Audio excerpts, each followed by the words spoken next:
Testing sound.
Hello.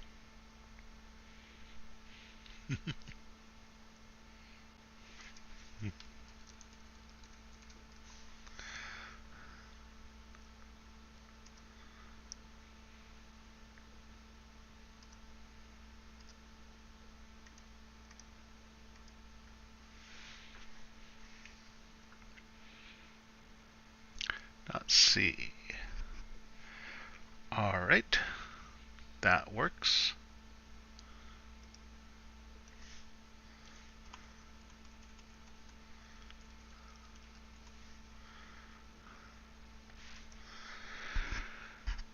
All right then.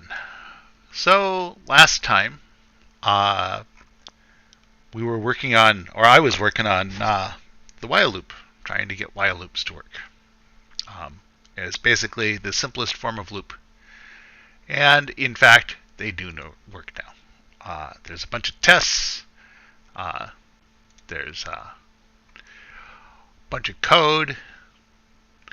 It wasn't that complicated. I'm going to go over the all the diffs here, so we can see here, and we're just going to make this a lot bigger for now. Basically, just added the test as being one of the things. Parser added some stuff for the simple evaluator for handling the while statement. And the while statement is handled with, well, a while statement.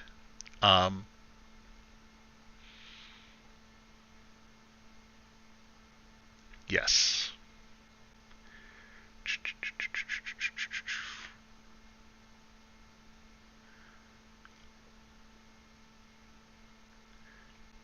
The next thing, or not, see here. Then we have for the printing, like that's what a while statement looks like when it's printed out. When it's printed out in like Lisp-ish syntax, which basically is there to highlight what the way the tree looks. This is not, in fact, the way you would do a while loop in Lisp. Technically, Lisp doesn't really have looping because it is not a procedural language. I mean, it kind of, yeah. The way Lisp is usually written is usually written to use recursion for everything. And so you usually wouldn't have a while loop because that implies setting a variable every loop, changing its value. And that's not something you would typically do in loops, in while loops.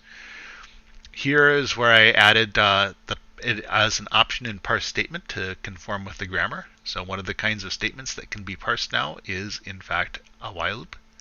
We look here, parse while, then parse while. There's a lot of repetitive code in here that gets repeated for several of these things. I really need to think about, I have this kind of code all over the place. Maybe I should be thinking about how to sort of abstract it so that I don't have to keep on writing it and keep on possibly getting it wrong. Um, because, if I get it wrong one place, maybe it'll be wrong in several places, or maybe if I get it wrong one place, it's not wrong in any of the other places, even though they look very similar. It's very confusing to have bits of code that are very similar but are not quite the same. Yeah. It's a principle in programming called do not repeat yourself. And taken to extremes, it's not necessarily a great thing, but in this particular case, it's not an extreme. And this needs another thing there. And that's all the changes to this one. So then let's look at this. The parse while, I basically just added the parse while to it, and I also added the while statement as being an AST element, abstract syntax tree element. And yes, dry. And again, while statements are pretty simple. They just have a condition and the repeated section. And that's all they really consist of. And yeah, initializing them is trivial. Yeah, so yep. I have to have the initializer down here as inline because it refers to this type here in a way that I need to know what that type is, and in order to know what that type is, this type has to be fully defined, and this type is a variant of a whole big bunch of types, and so I have to define this after this variant is defined.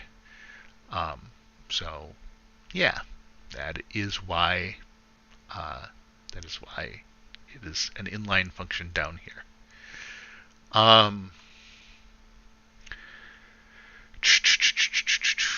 So then we'll look at the test. The test, it's all new. What I'll do here for the test is I will quit this, make these about the same size again. Then we can just look at the test. And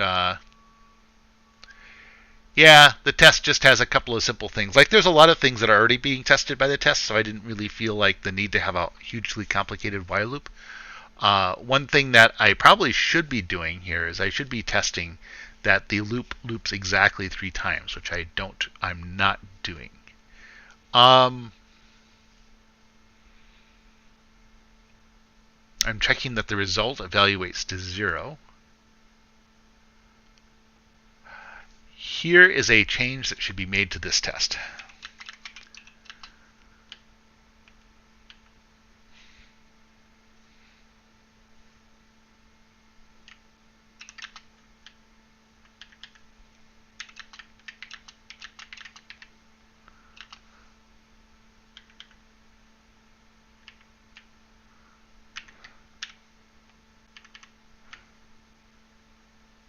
Like that.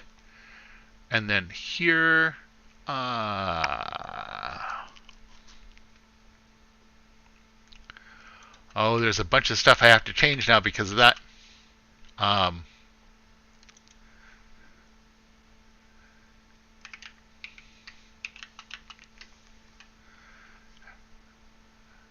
then down here, I have to change this bit to have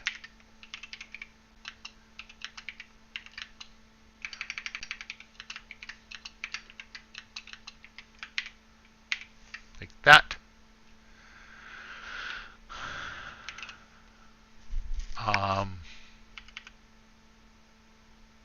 And then the result should be 3.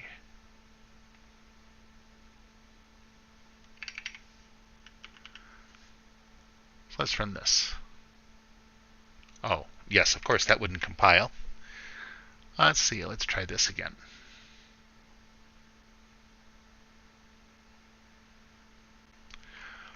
Okay, So the result is 3, but I got this slightly wrong. What did I get wrong about it? An extra semicolon, which I need to figure out why that's happening, but right now we're just going to say, yes, there's supposed to be an extra semicolon here.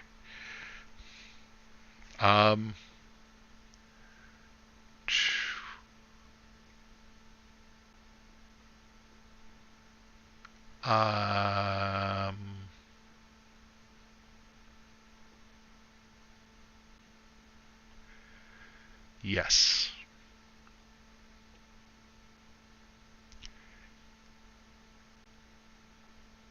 And this one, the set Q, is supposed to be indented apparently, and it's not being indented.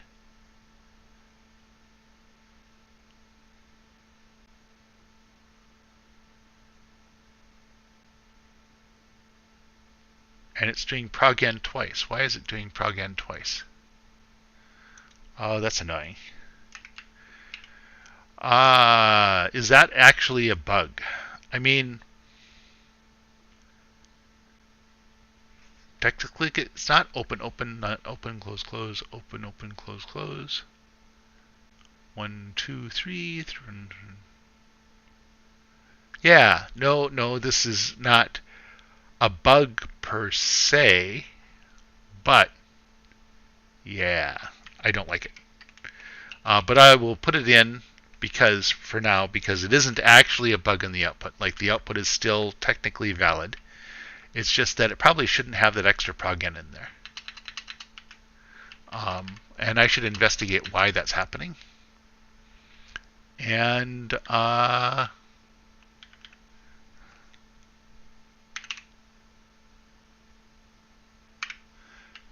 like that, and it's now 3. And also this should be Y and not X.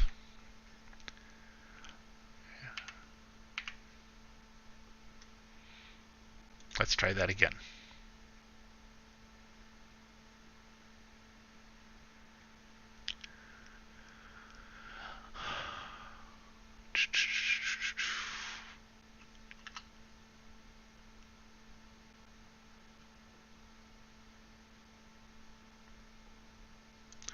I really need to go through the outputters and make the outputters a little more consistent. So,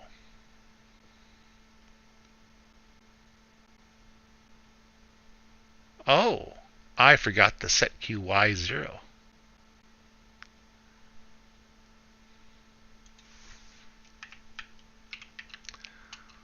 Yep. And I also forgot up here y equals 0. That's important. And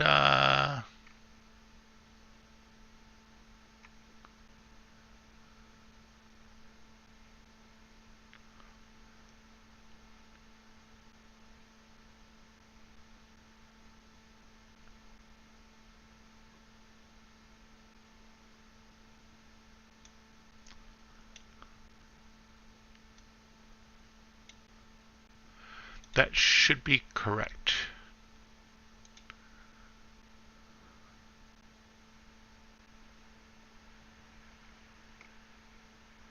Okay, what's wrong about this one?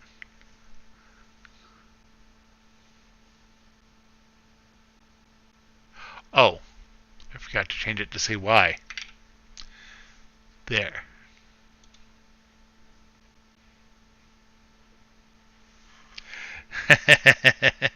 Yes, exactly. The extra semicolon is now a feature.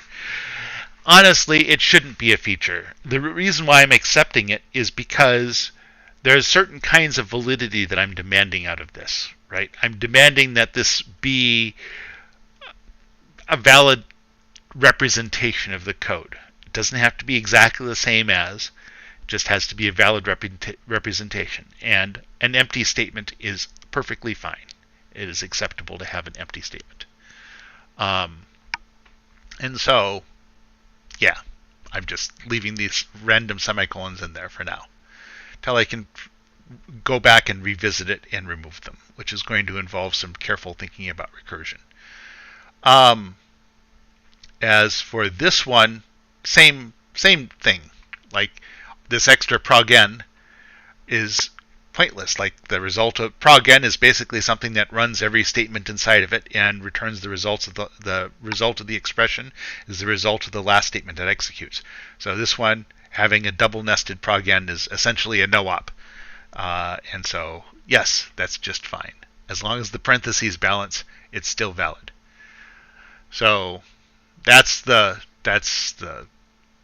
goal, but honestly, the output here should be cleaned up and should be a little more minimal. But I will fix that at some future point in time. I wanted to add this part to the test because there's nothing in there to make sure that it's actually looping 3 times. So I figure if I add the y+1 in there, that will help to make sure that it is in fact looping 3 times. And the while loop with the initially false condition, that's good. That's a good test. I let AI write these tests for me, and then it generally gets things wrong, so then I had to go back and fix the tests. But that's what I did. So now we can commit this. Now I want a small, tiny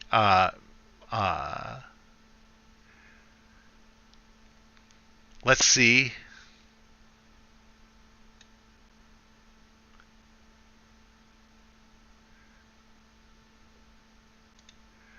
Let's see how big this is, if it's small enough.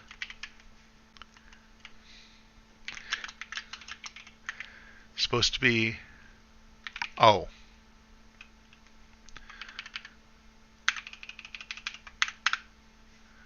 Yep, that is small enough.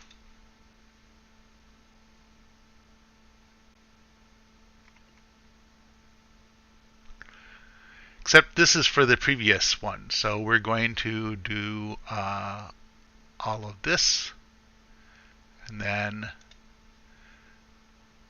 see what the commit message.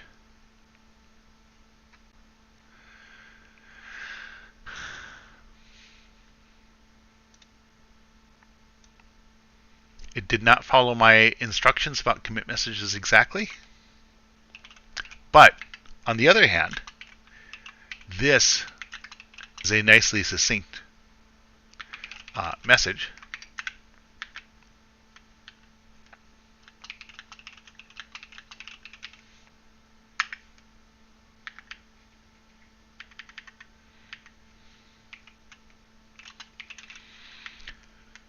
Trying to get it short enough to actually fit.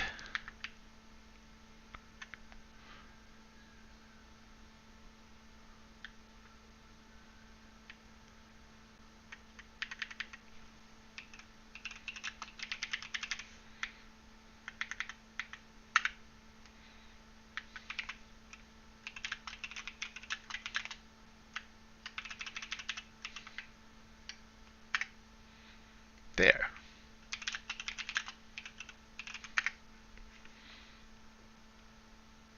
Oh.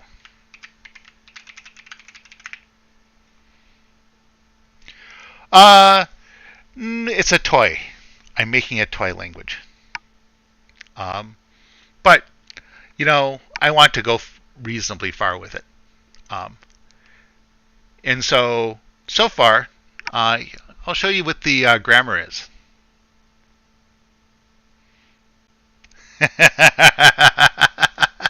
Oh no, I'm purposely making a toy language. No pretensions here. But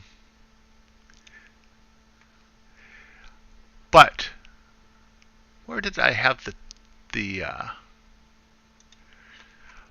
you ever heard of CTRE?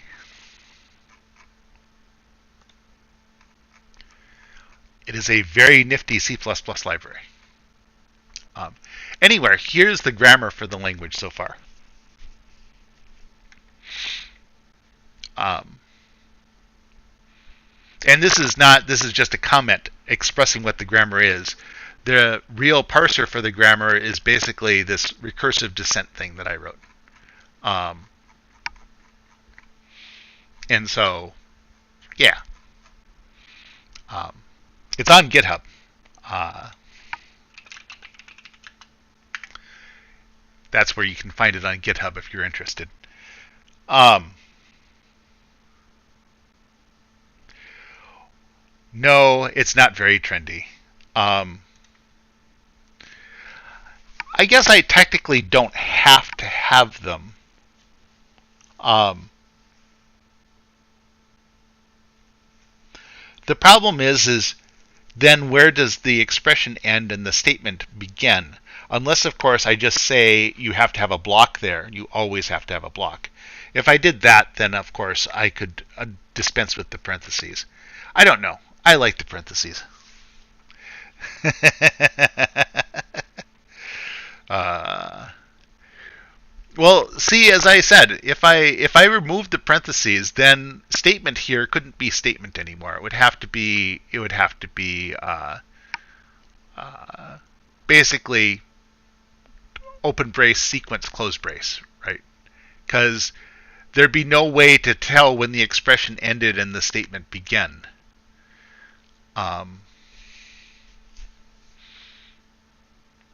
Yeah. I mean, I could have it so that the expression here had to end in a semicolon, and then another semicolon. I don't like that idea very much. I'd rather have the braces. So, I don't know. Do you know of a way to adjust the grammar?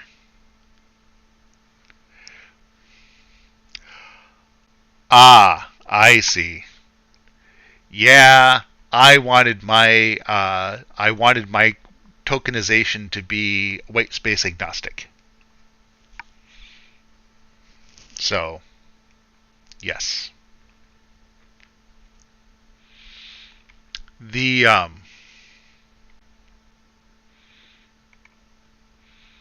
actually kind of like the tokenization parts of it. We can look at it here. Parser tokens at HPP is yes. I'm basically using a big regular expression for doing all the token matching, and CTRE. CTRE lets you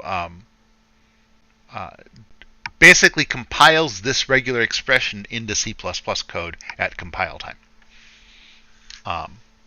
CTRE is pretty amazing. And yes, that is what it will do at compile time if you provide it with the regular expression as a constant expression. It will take it and turn it into a C++ code that does the matching.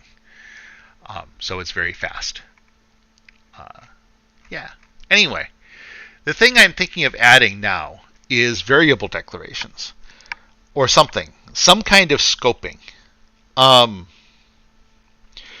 So, like Python, for example, just punted on this.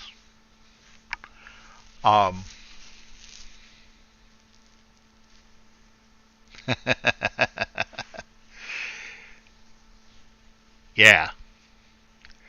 Python just punted on variable declarations. They don't have any variable declarations, and Python 1.x had a very weird idea about scope. And in Python 1.x, if you assign to a variable inside of a function, well, then it had function scope within that function. Oh, well, that's nice. I don't know how big my parser is. This is more than the parser. Right now it's 806 lines. But that also includes some output visitors for both doing evaluation and doing printing of the syntax tree. So, but my language is also probably a lot more minimal than the one that you made.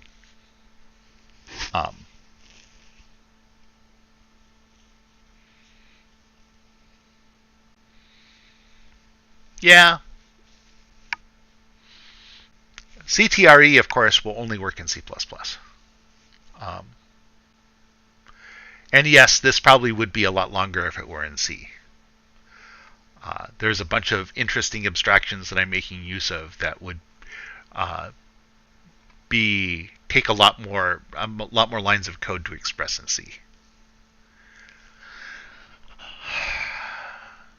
Anyway, Python did some very weird things with regards to scope. Like Python 1.x, when it did scope, it basically you assign to a variable inside a function. That variable has function scope unless you have an explicit declaration within that function saying that the variable is global. So you can cite like something like this. Here, let me pull up. Right, you can do something like this.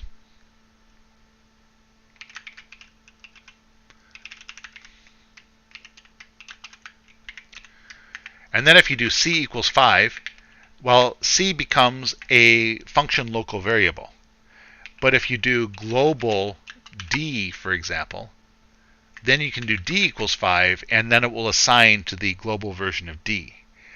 On the other hand, if you never assign to a variable inside a function, so if the only way you refer to the variable is like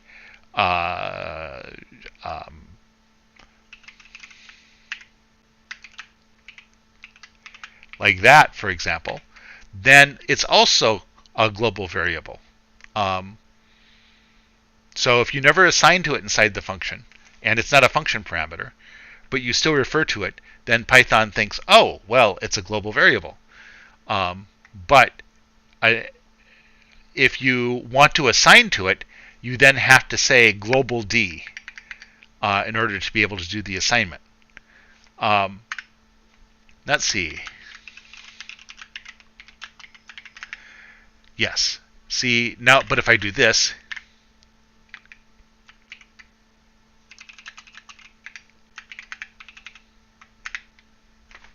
then it works. So it grabs the global E. And of course, it also created a global variable D out of nowhere and assigned a 5 to it. And if I did D equals 2 and then ran my function again, D would be 5. So that is how these things are done in Python. This language currently does not have any kind of variable declaration at all. You assign to it and the variable gets created. Yes, that is a side effect. So all variables are global variables. There's no scoping whatsoever. So if I were to add scoping, there's a number of different approaches I could take. I could insist that all variables be declared before use. And so then you would know what their scope was by where they were declared. I could do some kind of weird hybrid scheme like Python, but I don't like what Python did, because then it started getting really confusing when you started having closures, when you started being able to do things like defining functions inside functions, like Python 1.x. I don't know if it even allowed you to do that, but like if you did something like this,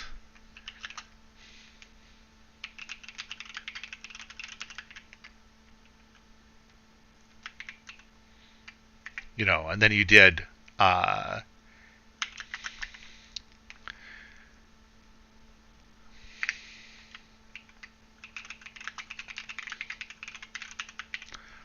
and then you did that, and then you called another function,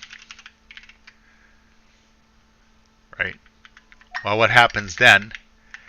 Now Python's scoping rules get a little strange. They're not all that unintuitive. Oh, come on. Another function is, I defined it right there. Define another, oh.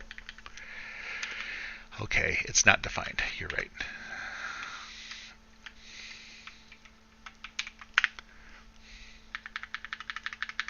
Right. And so it doesn't change the value of the global E. It creates a local variable that's local to another function. And so this E doesn't refer to that E. They're all different E's. That's Python 3. I don't know if Python 1.x allowed you to even have this construct where you defined a function inside of another function. They had lambdas, and then lambdas had a very limited, like you couldn't really declare a variable inside a lambda. The kinds of things that you were allowed to have inside lambdas were very limited.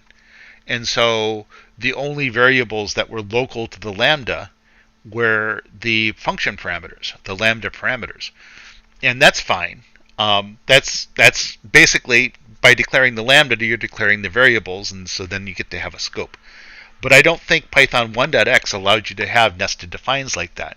And then once you have nested defines, like what do you mean when you're referring to, like if you said global C here, I guess you're referring to the global C, but is there a way to refer to the outer C? I don't know. If you say global C, are you actually referring to a function C? It starts getting a little weird and hairy. I don't like it. It should be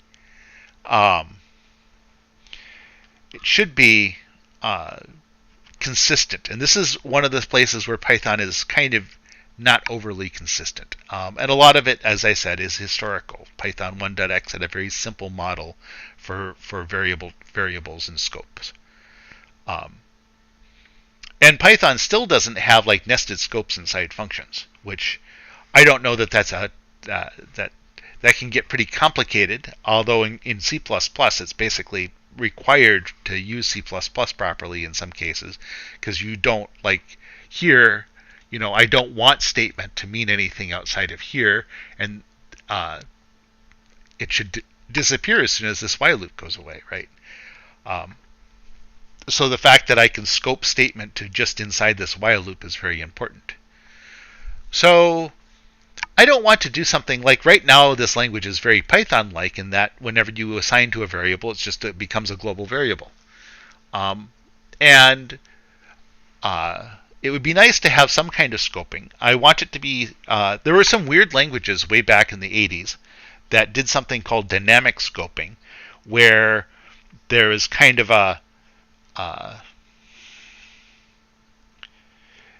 it was all global variables essentially, except then when you started a function, you created kind of a mask of global variables that were being used in that function that would then get reverted back to the original values when the function exited.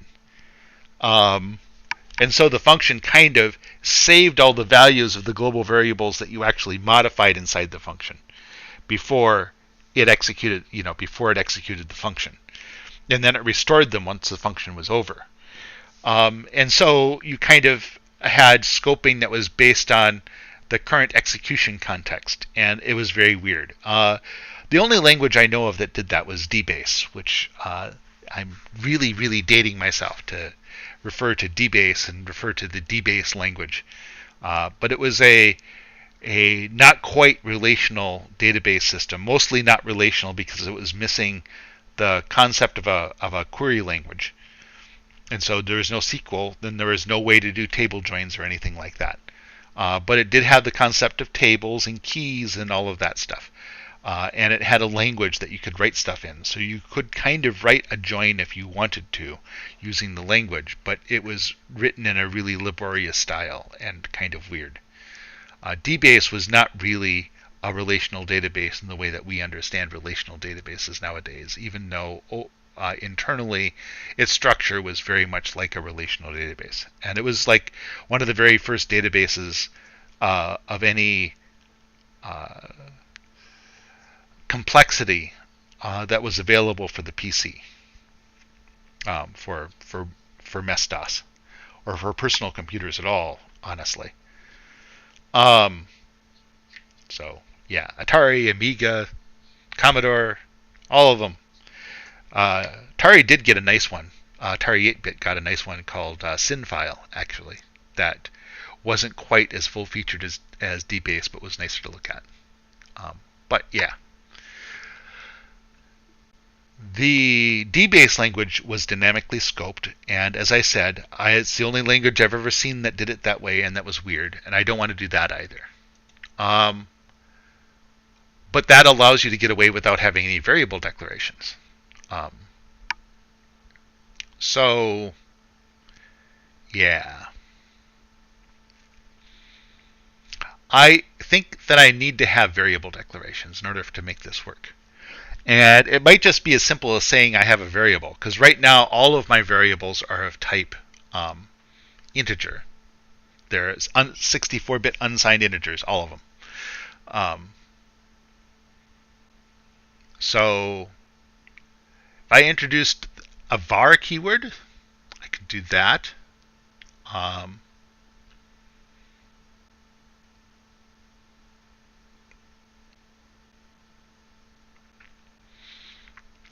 If I introduced a var keyword, that makes determining whether an identifier should be referring to a type or referring to a variable name pretty obvious, because types have to appear after the var keyword.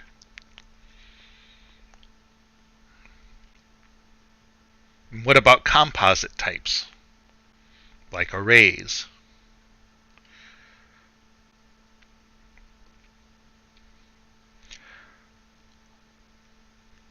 I think they have. I think I know what I'm going to do now. So I shall introduce var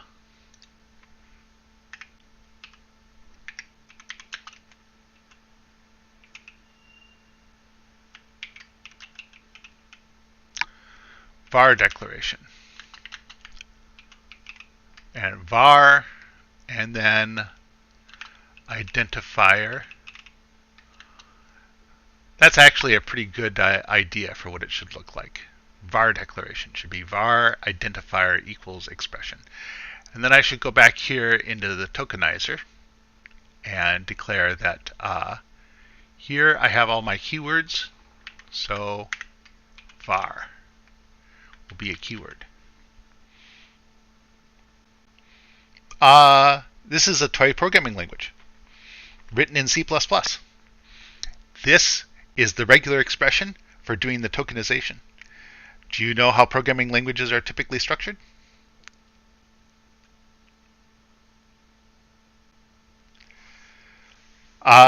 Yes, Sir Elfman, except 64-bit integers in this case.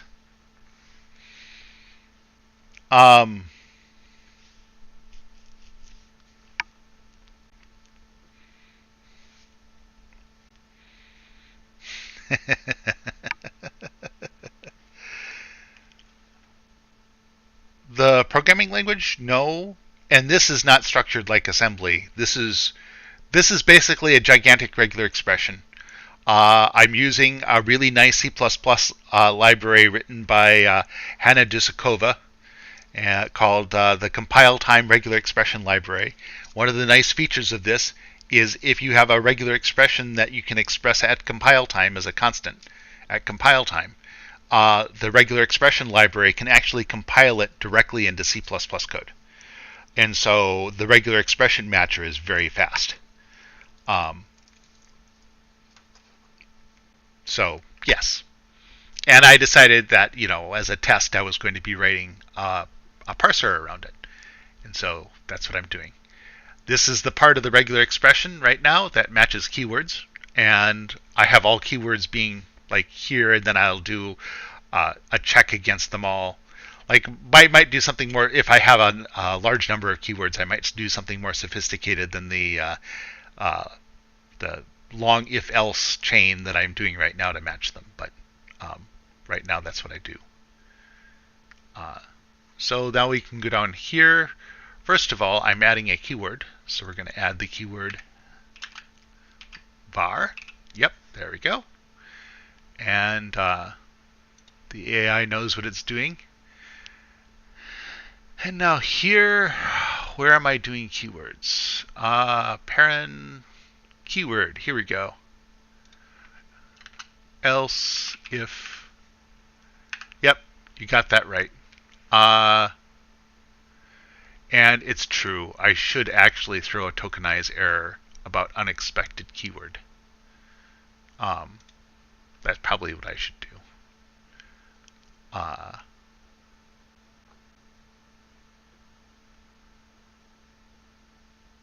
Yes.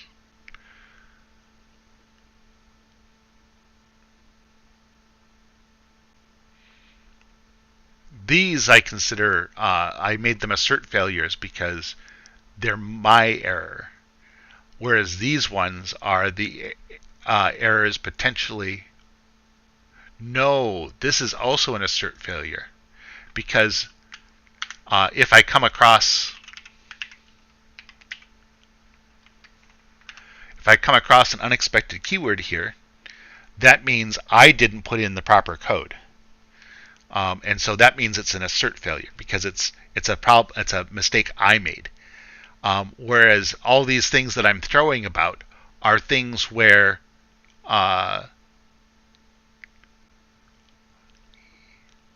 yeah, they're things where the person made a mistake. And in fact, all of these, this is also an assert failure down here. Do I have a tokenized error where somebody is...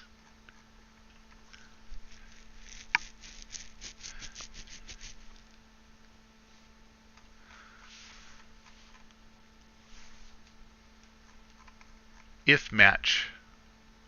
Also too here.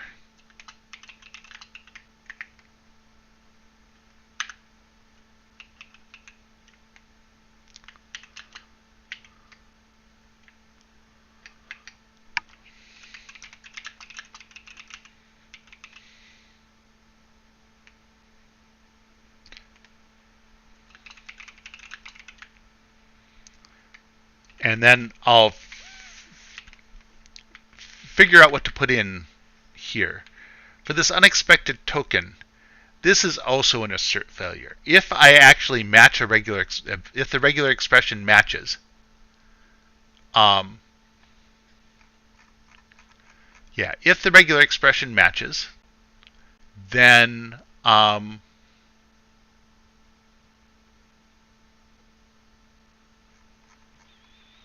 I should be able to parse them all. So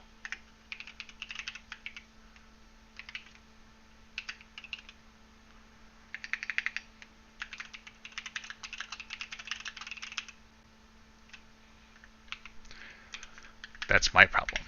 So that's also an assert failure. But here, if the regular expression match fails, that's the user input problem, and so it's going to be a throw. And there should also be something here where I throw where if I don't match all of the input, if the begin,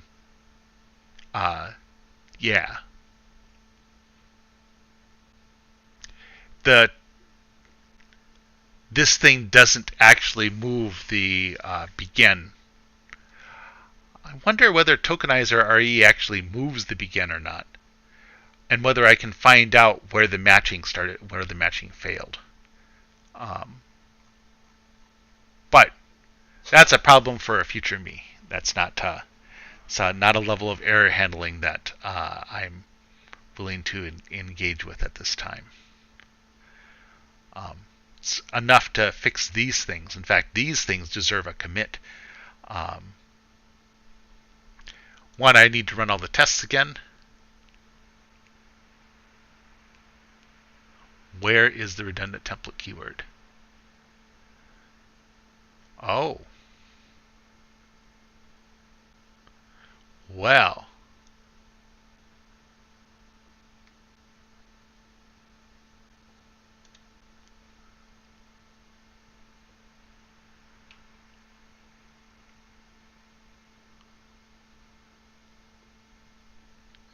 Not a valid token?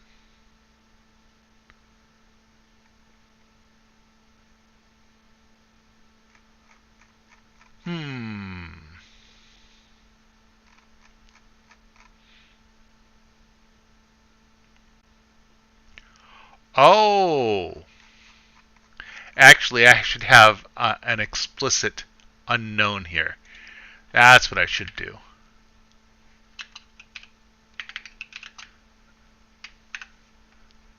There. And then I can have a different else. Okay. And then what I should do here is throw yes there. See, that's what tests are for, so that you can do stuff like this. And then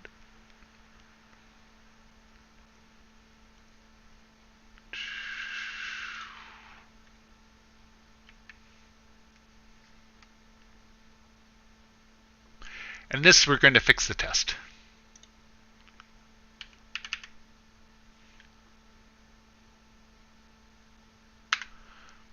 There.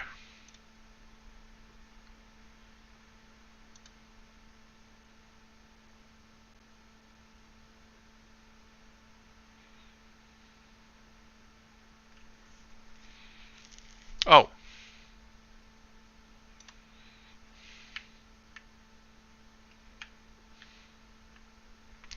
And I'm also going to change the test to say unknown.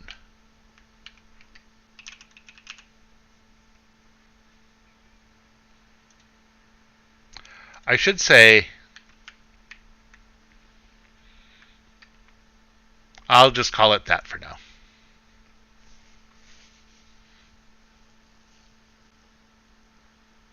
Okay. So my tests all still work. And this is never triggered. Partly because my unknown catch-all thing here is triggered instead, which is fine. That's fine that the unknown, that the catch-all token is here. All right.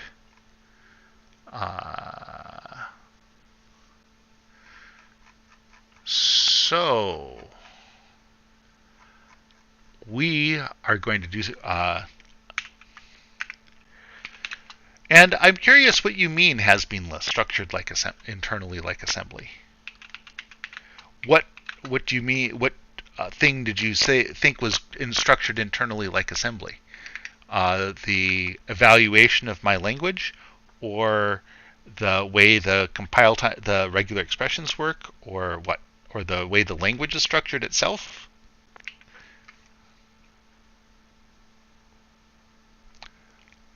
Not see here. Nope, has been list left. Oh well. So we're going to do diff. So we're going to do, I use mercurial, I don't like git.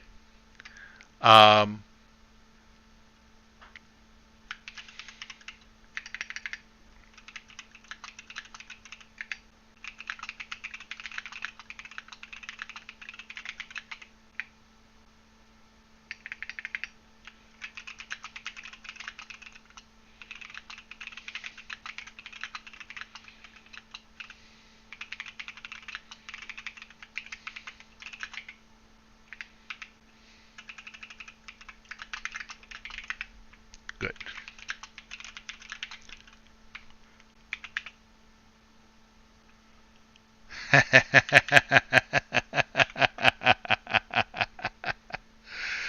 Nope, mercurial was created at about the same time as Git was. And it was created by a different kernel hacker than Linus. It was created by one whose name at the time was Matt McCall, and who subsequently changed her name to Olivia McCall. A Minnesotan, which is where I moved to Seattle in late 2003 to work for Amazon.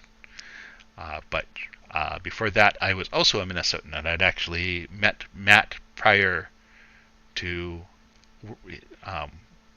working on the kernel.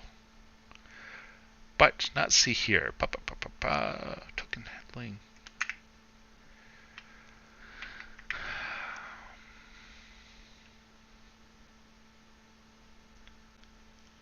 Okay, yes, I do care about this file. No, not this. Oh. Yes. Yes. Yes. No. No.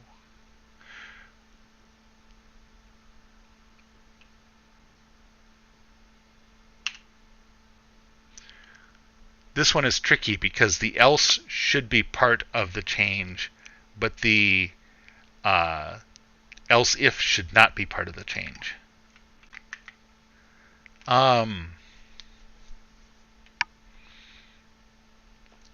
Quit recording no changes, and I'm going to temporarily remove the offending bit that I can't edit into submission before I do anything with it.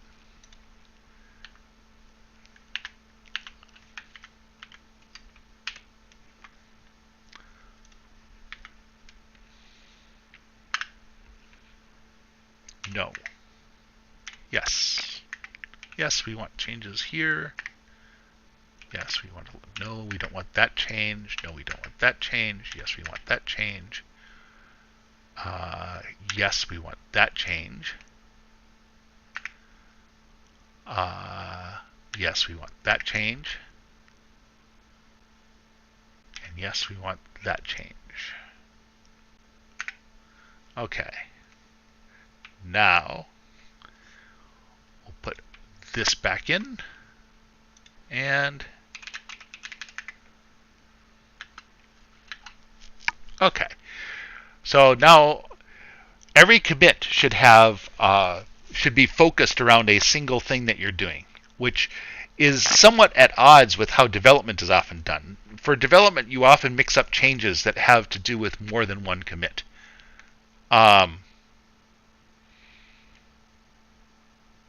But when you do commits, your commits should be like little atomic changes that are all focused on one thing. And so you should be working to separate things out so that you aren't committing two changes that are kind of unrelated in the same commit. And in particular, this change is not in fact complete because this change could also come with some tests. So we should write those tests. My tokenizer tests are already really long. And also, too, this whole thing, I'm wondering,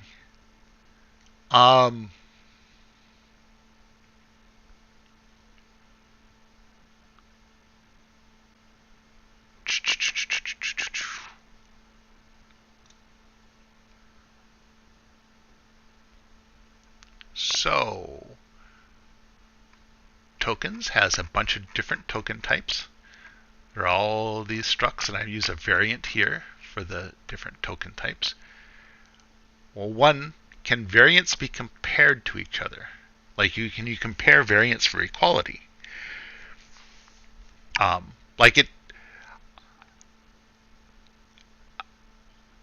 All of these things quality should be a thing. I should be able to compare for equality.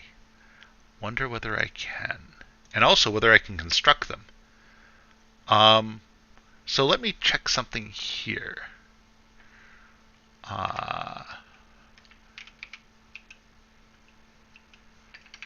And we're going to change this to check.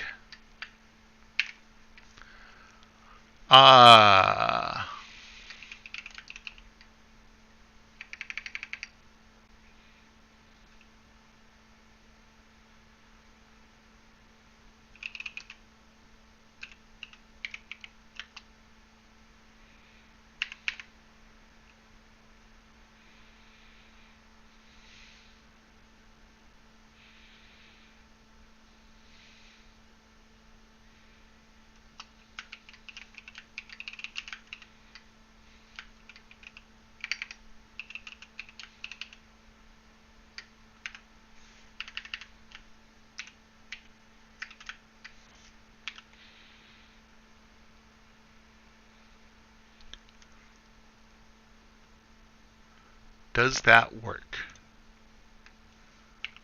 So any token, there's base, there's the orig text, and then there's the value. The orig text will not include any of the, okay.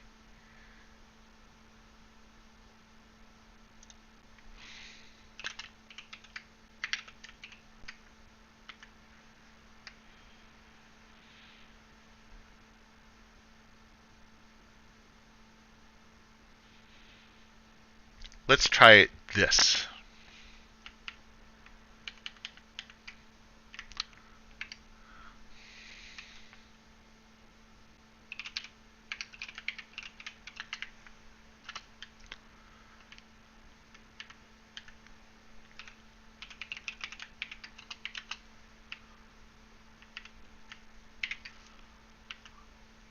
Does that work? No, it does not work. That works.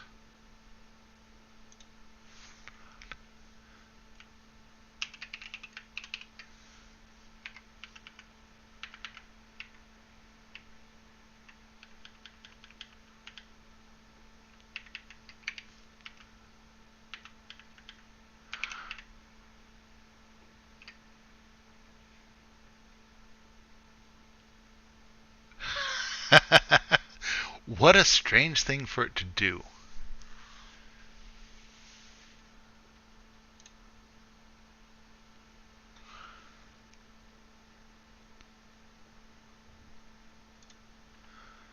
Okay, let's see if this works.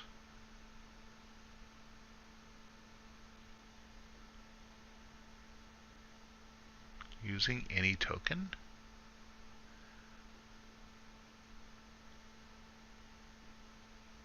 Oh.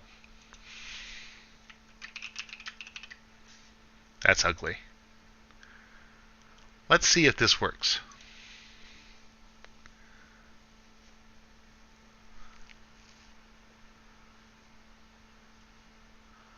I suspected that wouldn't work. I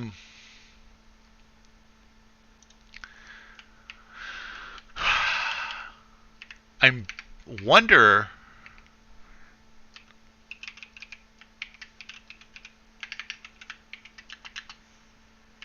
Right? Whether that will work. It claims that this will be an error. Let's see if it fails to compile or not.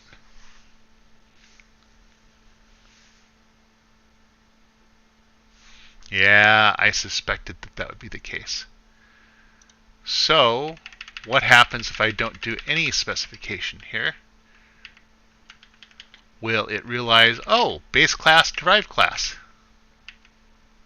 Right?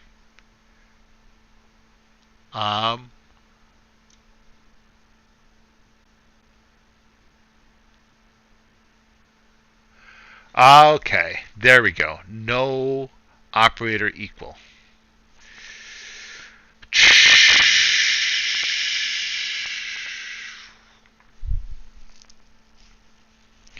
Well, I can fix that.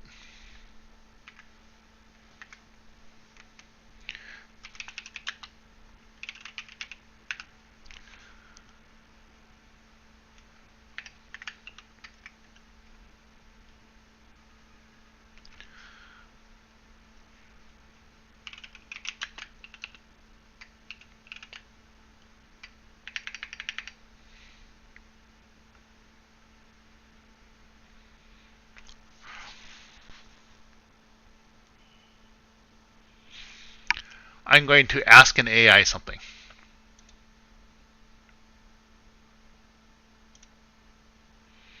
Oh, we'll try the Junie plug. I don't want a task. I just want a conversation.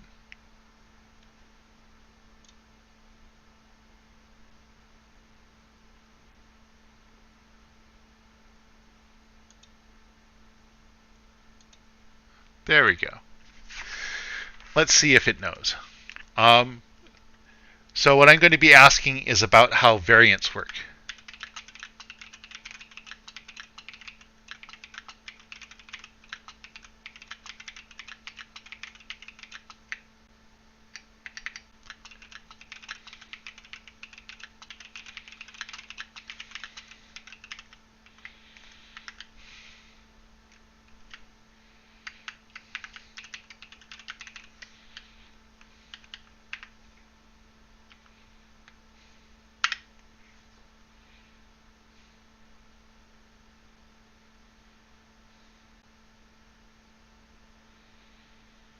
The other thing I could do is pop up the browser and go look at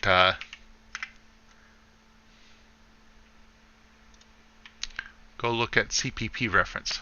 Maybe it knows.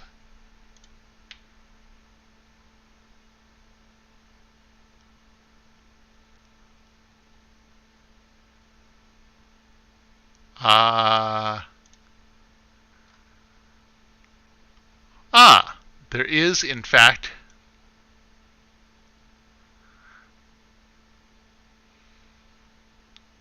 what?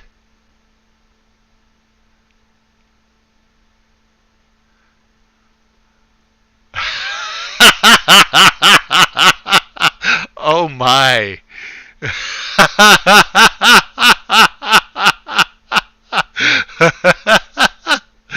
uh,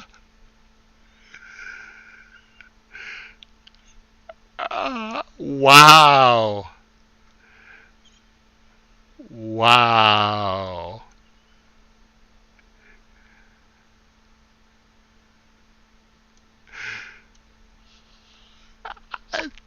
That works. That is a way to do that.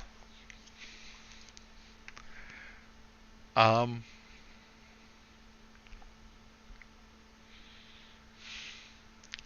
right.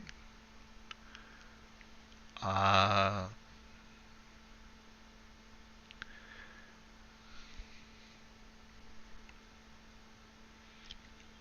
wow. All right. So I can do this. Um,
Indeed. And then we do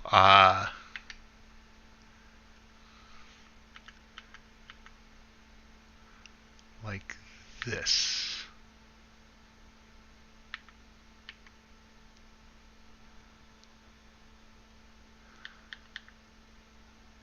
Yep, that works.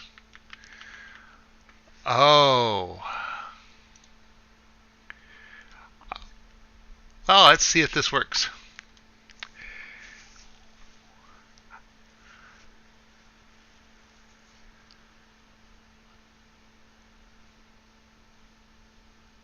Hee.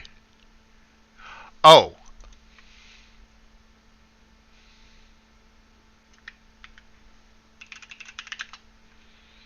There. First it needs to be declared inline. Then we should have an inline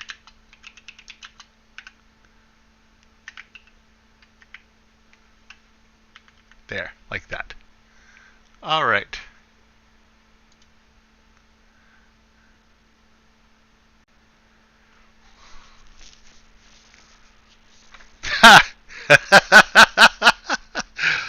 Ah.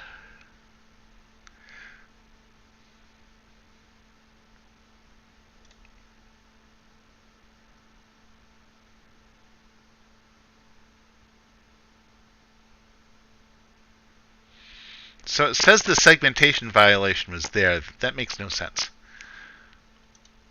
I bet if I remove this, That will work great.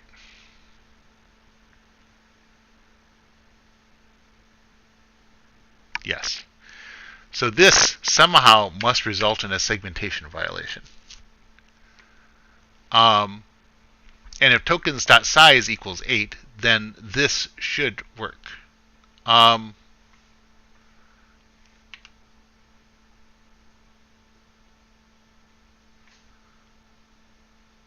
Tokens sub 0.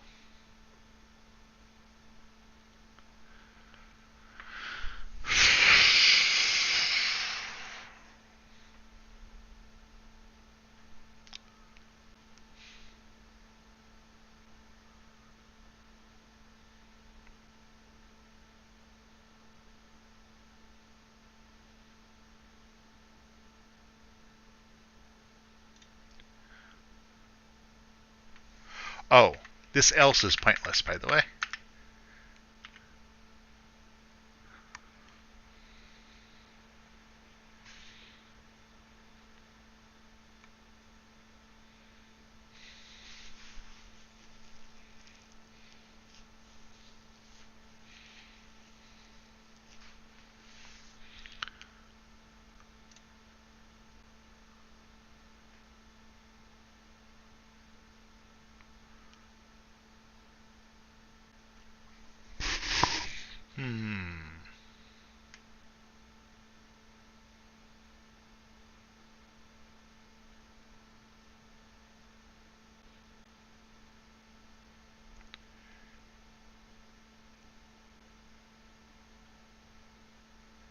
Is it visit or invoke?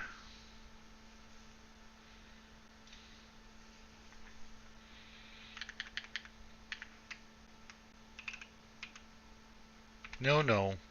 It must be visit, because visit, the point of visit is you have a visitor, and the visitor needs to be able to take the types that are being passed in.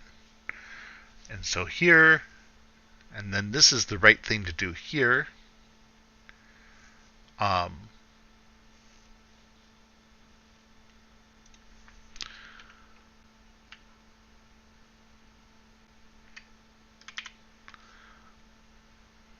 Now in Lexer test.c. Okay, what I'm tempted to do here is pull up Compiler Explorer, dump all this into Compiler Explorer, and then see what happens when I actually try to write a comparison function in Compiler Explorer.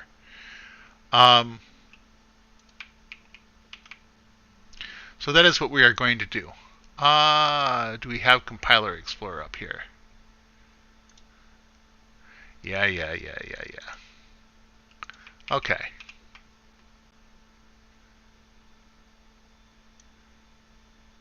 And why didn't Earth did the... Oh, because I have ring buffer view.hpp.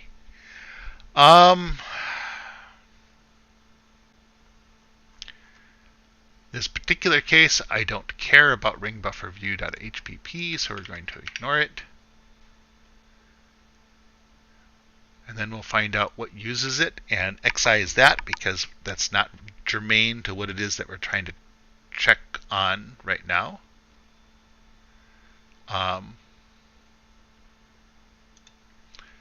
Yes, so this function right here, irrelevant.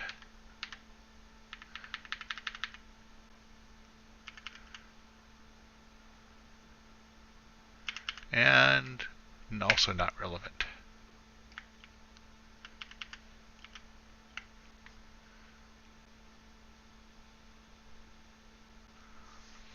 Okay. Now it's going to try compiling this.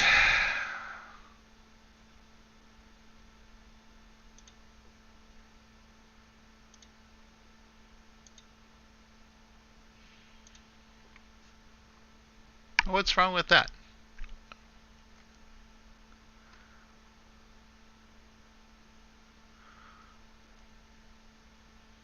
I mean, I don't care about tokenize error, but why do you care here? what is happening here? Oh, it's because I have not ended the namespace.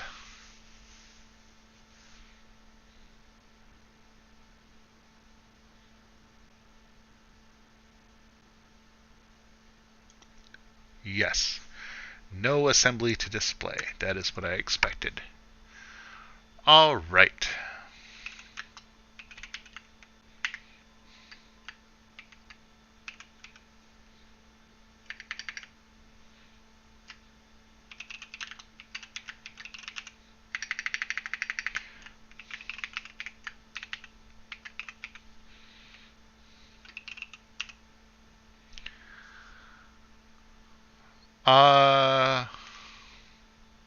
Const tokens, any token, reference A, const tokens, colon, any token, reference B.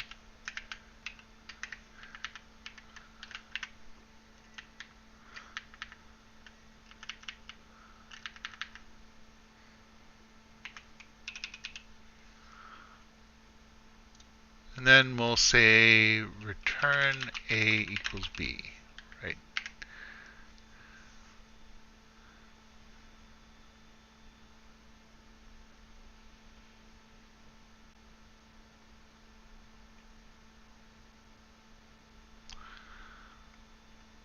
Oh my.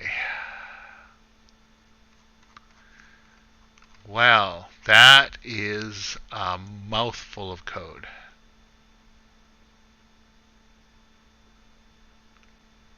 But this is the implementation of foo. So looks.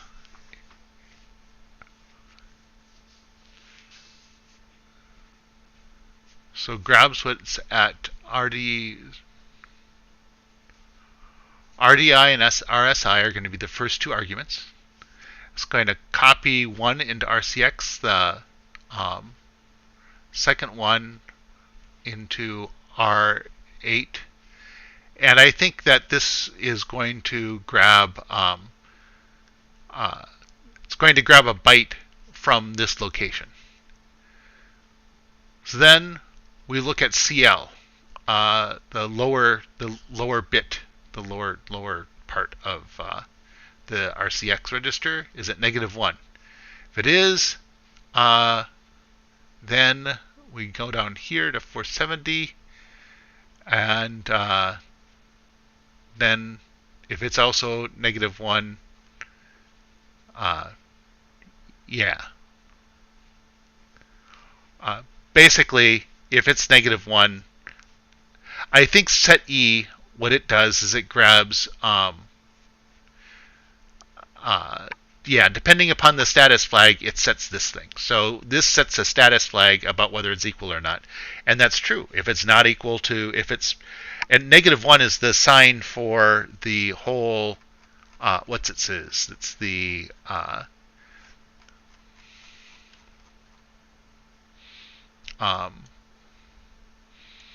that's the, this right here, right? Whether it's valueless by exception. That's the -1 part. So if this one's -1, then it checks. If that one's -1, otherwise, it zeroes out EAX, then it compares R8B to -1 here as well, because this one wasn't. And then jump equal to 487. So basically it goes down to the return. Honestly, this is a mistake. Well, not a mistake. Sub-optimization. It should actually move 487 down to here and just have one return statement. But that's neither here nor there. So there we go. Then it checks.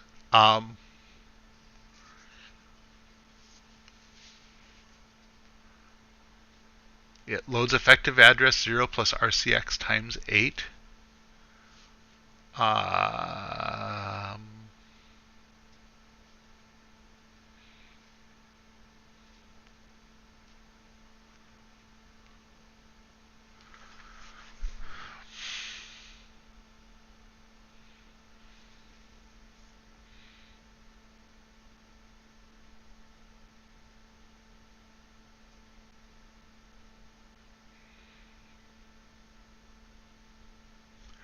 No, this can't be done.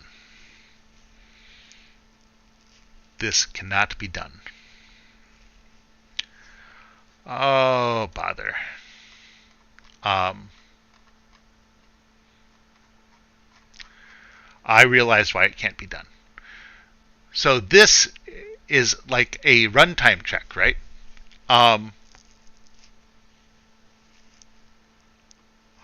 Oh.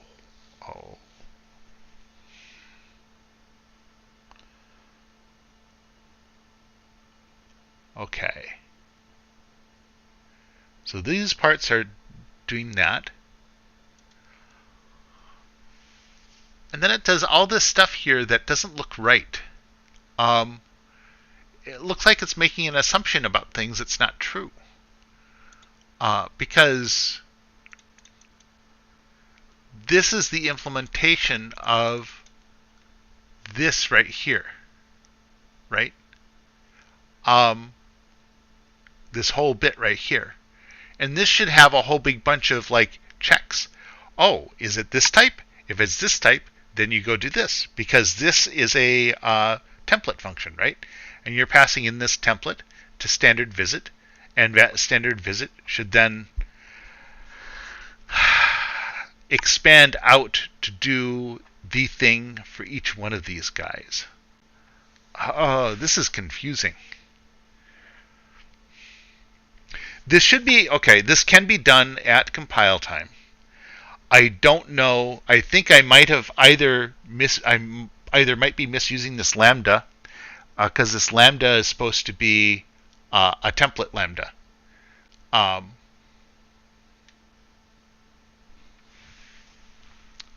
Hello there. The problem that I'm working on right now is not a junior problem. I'm trying to get C++ to do something that's a little bit at the edge of what C++ can do right now. And it's not doing it correctly. This code, I do not believe, represents a proper expansion of this template, despite the fact that almost all of these things here in these enums can in fact be compared very simply, right? You can basically do a bitwise compare and compare them, except for the orig text has to call a string compare. And that's one of the things that's here that's not being done. Yeah, I don't like this. Oh, deduce visit result. Oh my. Yeah, something's not right about what's going on here.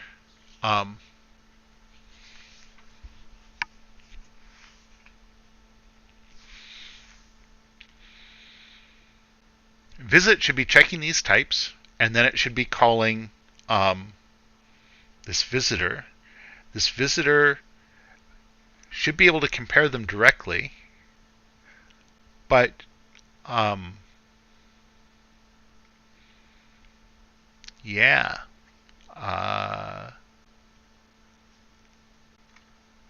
Well, you know something? I call value. What happens if I put in this for the visitor?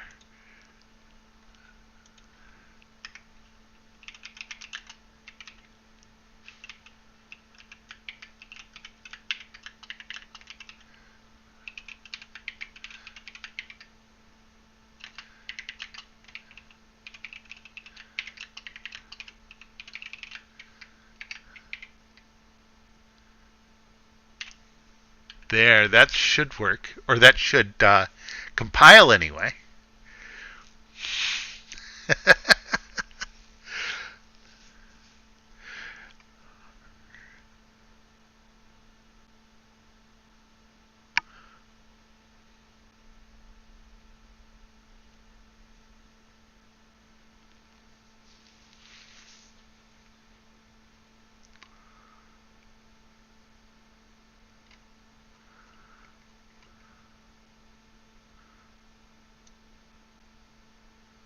Visit result, tokens operator, unsigned integer. It generates this gigantic vtable for every single possible combination of. It looks like that's what it's doing. Every single possible combination of two input arguments. That's not good at all. No, that is not good.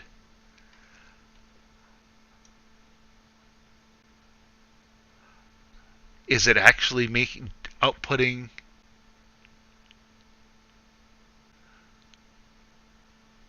Wow, this is a huge amount of code. Is it actually generating like these vtable entries for every single? I would just be flabbergasted if that's what it's doing. This gigantic. So, it looks like it's generating a function for every single possible combination of argument types that could exist for this visitor.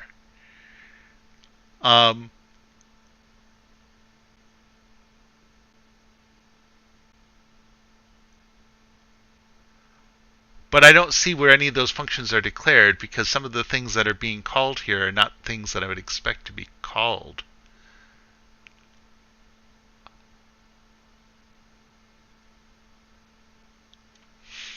And there's a lot of code here that I don't know what it's doing. And there's no, I can't see any obvious function name. Although there's this dot set here. Bad variant access. So maybe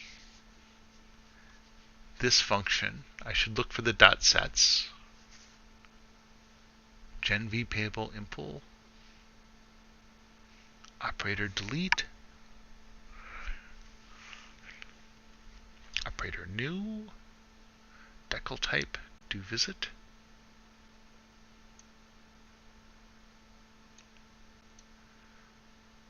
Variant storage false.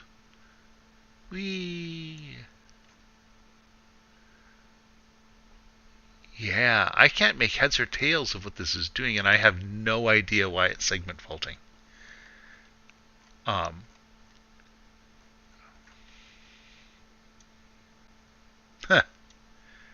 Yeah.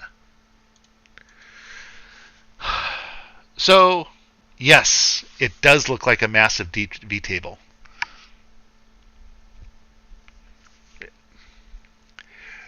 Do you understand what this code conceptually is doing? Does anybody want a rundown of conceptually what this is doing?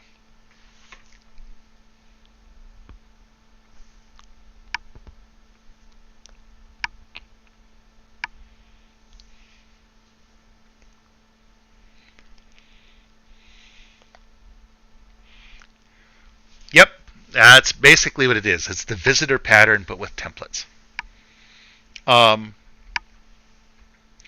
So the way standard visit works is standard visit is something that's defined for variants. And so standard visit unwraps the variant, figures out what type the variant contains out of the various types. Because when you declare a variant, you're basically saying this is a union, effectively, of all of these things. But it's a tagged union. So there's like a little thing at the beginning of the variant that says what type it really holds. And it could be any one of these types here. So that's the code I do understand right here. That's doing this stuff with CL, right? That's this code. the CL -1, it's basically looking at the first byte of the variant and going, okay, does this first byte contain a -1? If this first byte, or the first, actually I suspect it's a short. So this first short or 32-bit, it might be either 16 or 32-bit value. I don't think it's an 8-bit value. Does this first 32 bits of the variant contain a -1? Does the second 32 bits or the first 32 bits of the other variant contain a -1? -1 is a special type saying that the variant doesn't have any value in it at all. Now this particular variant, it shouldn't be possible to construct a version of this variant that, valueless by exception. So apparently variants, there are cases in which variants are created in exception throwing situations in which they can result in a variant with no value. And so that would be why it would be valueless by exception, because that's the only possible way a variant could exist without containing one of these something of one of these types. So then visit is supposed to, the implementation of visit for these variants is supposed to look at what that actual type is, and depending upon what the type is, it calls a function with the appropriate type. So it looks at the type and then it just calls the function of that type for the type that's actually there. And so you could have I could declare special functions for unsigned integer, identifier, operator, all of that stuff. I could declare special functions for all of them, and the variant would call the appropriate overload given the types. It will unwrap the variant, figure out what the types are, and then call the appropriate overload for the types that are actually in the variant. The thing is what types the variant contains, what type the variant contains, is determined at runtime. It's not a compile time thing. It's a runtime thing. And so that means it has to have it has to emit as code a giant if statement of some kind, or some kind of way to look up the types and then do the right thing. And then it will expand, visit. One of the things you can pass it is you can pass it a template lambda, for example. And if you pass it a template lambda, then this lambda gets expanded, it gets instantiated for every single possible combination of types.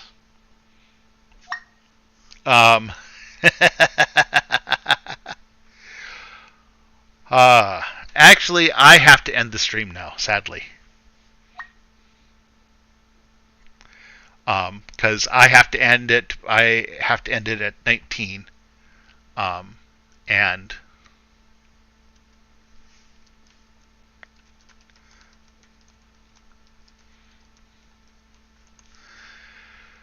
because I have stuff I have to do.